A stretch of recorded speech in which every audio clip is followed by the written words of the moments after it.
this. How Judd for Boxing Social, partnership with Empire Fight Store. The press conference has just finished. Leigh, Mauricio, Lara. You've spoken to both fighters today. How many times can you say to Leigh, you've got balls for taking this fight, Crolla? No, you hear it a lot. You hear it a lot, and they're two very focused individuals, very confident individuals, and no, you've got to respect it massively. You've got to respect it massively. There's much easier fights he could have took, but like he says, he chose him, and himself, Ben Davison, they've got great belief in their game plan. They'll carry it out, and they'll come out victorious. And yeah, it's a massive risk, but like most of the times, with great risk come great rewards, and he'll put down his marker for being, one of the very best, if not the best featherweight in the world, in a lot of people's opinion, if he does a job on Lara Saturday night. It's mad, isn't it? We moan all the time, fights don't get made, and we get a fighter like Leigh Wood, who, like Eddie Owens said on that press conference, could have had an easier fight. You said the same, bang, straight at it. He's a prize fighter, he wants the biggest money possible. Not in the game for forever, Crolla, you know that more than anyone. No, you've got to respect it massively, but it's like, we cry out for these fights, and all of a sudden people are like, "What's you took that fight for?" Do you know what I mean? But I think he's building, or he has been building for sure, something special here in Nottingham. You see the way they come out, and like you say, the one with Conlon, listen, amazing, travelling support, unbelievable atmosphere. Whereas this, like Eddie said in the press conference, this is all Leigh Wood. Really, listen, Lara, people who know boxing, I want to come and watch Lara. It's guaranteed excitement. This is, on paper, you think, how can it not be a Fight of the Year candidate? However, it's not. People who are coming out, 90% or more are coming to watch Leigh Wood. So we're creating something very special here in Nottingham, or they have done. And these are the kind of fights the fans want to see. Where's this fight won and lost, Crolla? What does Leigh have to be careful of in this fight? They've both got tremendous power. I think Leigh's got to be switched on for the full 12 rounds, absolutely. Lara carries power and he carries it all the way through the fight. But I mean, Leigh, that's like with most opponents, but especially Mauricio Lara. However, I think the first 4 rounds are vital. And I don't believe that, but I don't believe Leigh can just tuck up and let Lara sort of get leverage in those big shots. I think there's going to be times where he's going to have to register early. And he expects Leigh to hit the body with Lara. I thought when he won the title against Kanzu, I thought his jab downstairs was unbelievable all night, and I thought that was the main thing that won him the fight, in my opinion. But I think, listen, you've got to be disciplined throughout with Mauricio Lara, but certainly those first 4 rounds, but at the same time, Leigh's got to make sure he has success of his own. Like I said on the press conference there, Leigh Wood, I think, takes motivation and positive comments in terms of he likes being the underdog. He likes that grit between his teeth. And again, there are many English people that are picking Lara to beat Wood. How much do you reckon that is a motivator for Leigh in this fight, and been throughout his career? Of course, it's a massive motivator. And listen, Leigh's lost fights, and he's come back stronger each time. And he's not scared of losing. But he's got that inner steel, that self-belief that, do you know what? No, he's in the form of his career. And I want to take the toughest test. His last few fights, he's been the underdog, and he's come through him. And he believes he does the same again Saturday night. So I think when a fighter's on a roll like that, I believe it's right. So I do believe like these kind of fights are brilliant for Leigh Wood right now, while he's hot, while he's got that belief. You know, we've seen, like I just mentioned then, he's very strong mentally, to come back from what he has done. But these are the kind of fights to be taken right now when you're as hot as what he is. Warrington wants the winner regardless if it's Leigh Wood or Mauricio Lara. As an Englishman, I would like Leigh Wood to win this fight. How big is that fight between him and Josh Warrington? The football fan base, I think it's huge in that fight. Yeah, it'd be lively, won't it, with the Leeds and Forest fans. Listen, I've seen both fans recently. I've been a Manchester United fan, and the two of the biggest fan bases without a doubt. And that'd be unbelievable. And that's a fight we all want to see as well. And I think there's also that respect there between them both, but a fight that both of them want badly, and it's a huge night at either one of the football grounds. Listen, wherever it is, but at either one of the football grounds. And we're on about prize fight. Both fighters get paid very well for that fight, and rightfully so. And you know, domestic world title fight doesn't get much better, and two great lads, two great ambassadors for the sport. I'd love to see it. There are some young prospects, some hot young prospects on the bill this weekend. We've got Aaron Bowen making his debut, Commonwealth fighter, box for GB, double elite national amateur champion. Janae Boston becoming the knockout artist of Matchroom.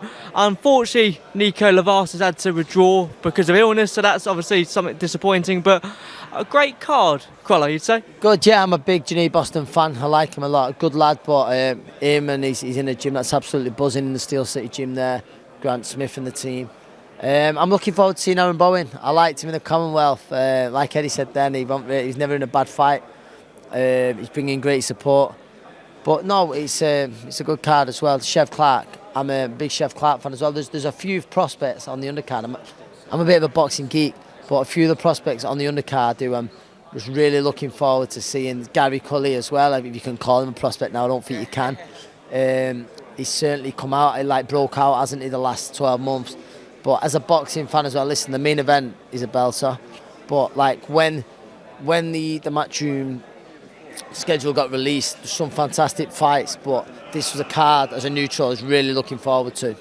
Pick this back up, Crolla. So yeah, that's pretty much the Wood Lara card going forward. Just get your final prediction on the main event. Main event, I'm actually going for the underdog, but the underdog happens to be the world champion, and I'm actually going for Leigh Wood on points. Leigh Wood on points, a few rocky moments earlier on, but I think he also buzzes Mauricio Lara along the way. Two huge punches, and I'm one of few saying this goes the distance, and I might look very stupid. And absolutely no one believes it is going to go the distance, but I think it goes the distance, and Leigh Wood wins on points. Strong second half of the fight. Could look stupid. Look, just other things within boxing quickly. The AJ return last week. I just want to get your opinion on the fight in itself, Franklin. I myself think it's a great fight for AJ to come back to. There are people that are disappointed with it, obviously with the level of AJ, but yeah, just have your thoughts quickly on that, Crolla. It's a tricky one, isn't it? Listen, we're so used to AJ fighting these big names in these mega fights, but you know he's coming off 2 losses, and you know in Jermaine Franklin he's fighting someone who quite a few people thought he could have got the decision that night against Dillian. He's shown he's very capable, so I don't think there is anything wrong with the opponent whatsoever. You know, if you start going through the cards, you start going through the rankings and who he could possibly have. Yeah, listen, on paper is the bigger fights. You know, your Wilders, your Joe Joyce and stuff like. Yeah, but realistically, that was never going to happen next. So it's good to see AJ back out. Obviously, he's got to come through this, and then I think it'll be the next fight after that where we want to see, you know, a bigger opponent. What did you? One of the things that came out of that press conference was the comment in regards to money. I spoke. Go on, quickly on that. Then. I didn't mind that whatsoever. I actually tweeted. I respected the honesty. And a few people was like, "Oh yeah, he's just conned people for all this." And I was like, "No, he's not really, because listen, what he's doing, he's being honest. So even when he's on about legacy, with legacy, the money comes. No fight, and listen, 99.9% of the fighters, you know, I'd fight for free. You wouldn't. I'm a fighter, and listen, the titles meant more to me than the money, but with the titles, you know, the money comes. So that's what you mean. But don't get me wrong, if there was a fight there, and for instance, thankfully never did, but like with Eddie and he offered me a fight and I really wanted it, yeah, the money still has to be right thereabouts. He couldn't just come in, and he didn't, but you know, lowball me massively. Do you know what I mean? So any fighter who goes, I'll do it for nothing, I don't do it for no money, that's a bit of a fib. Is it a great motivator though, when you've already got, let's say, lots of money? That's the only thing, isn't it? That's the thing, when you've already got lots of money, then that's when the question comes out, which I was going to get onto. Yeah. But if it's strictly for the money, then the question is always there, isn't it? When times get tough, is there a chance of you spewing? I don't believe there is with AJ because of his pride. I think, you know, where he's from. Do you know, I don't believe that he would ever have that quit in him whatsoever. But there is always that danger, yeah. And quickly as well, there are still talks of the Fury Usyk fight perhaps happening at Wembley Stadium. Again, we don't know in terms of how progressive those talks are, but in a sense, how big would that be to have that in the UK? Huge. One of the very biggest fights that could possibly take place in the UK. It'd be massive. It'd be absolutely massive, and it's the. I mean, Fury AJ is still huge in it, but in the heavyweight division, obviously with titles, that is the biggest fight that can be made.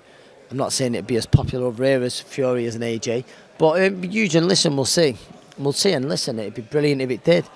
Do you know, there's the fight with Fury. If it's, you know, obviously what's going on, it can't happen at the Ukraine lately. So I don't believe there would be any better place for it to take place than in the UK, Old Trafford, ideally. But it'd be Wembley, wouldn't it? And you know, a year a bit back, that Old Trafford was reserved for sure. So I'd much rather see it there. But listen, Wembley's the next best thing.